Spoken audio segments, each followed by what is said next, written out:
Right, Ivan, what's this you're showing me? Well, this is an Anvil. Down at Tim's workshop, I've got an Anvil that I bought years ago, and it's on an all-days and onions stand, and it's much bigger than this.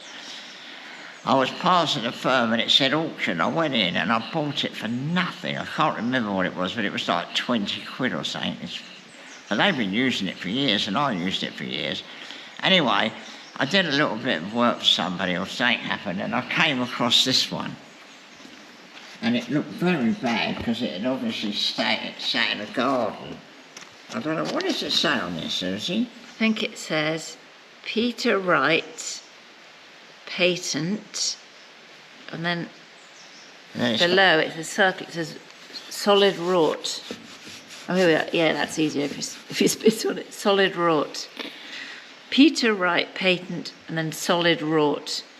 And then there's a this 0 number here. and a 2. 102018. And then C, which I think means cast. I don't know. Okay. So anyway, so then I got it, and the top was, very rusty, because like this is very rusty. So anyway, I've got my mate to machine it for me. Yeah. And the underneath is just, and there's a hole sort of there. I don't know what that's all about. So I don't know much about them. I mean, the only reason I know anything is because I bought that one very cheaply. Yeah. And this one was given to you? Well, sort of, yeah. But as you can see, the top's quite nice now, and these holes are quite nice, and that's quite nice. And the edge is in really good condition.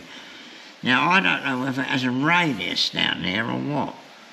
So I'm sure that, there's going to be people on the internet that will straighten this right out. Because, I could easily grind and file a nice edge on there, but I'd like to know, whether it has an edge or whether it's just sharp or what, I don't know. And then this is pretty bad. So I bought this to put on my angle grinder, and I thought I'd grind it up and make it nice. But then the other thing I've noticed, that all the other ones seem to have a little bit just there, which they call for hammering on. So normally they've got a bit just there that drops down to the height of that. But this one hasn't got that, so I don't know why it hasn't got it. But it's in very good condition, apart from the fact, obviously, that it's very rusty. So I thought I could whiz that up. But really, I'd like some advice, if anybody's got some advice out there, before I make a mess of it.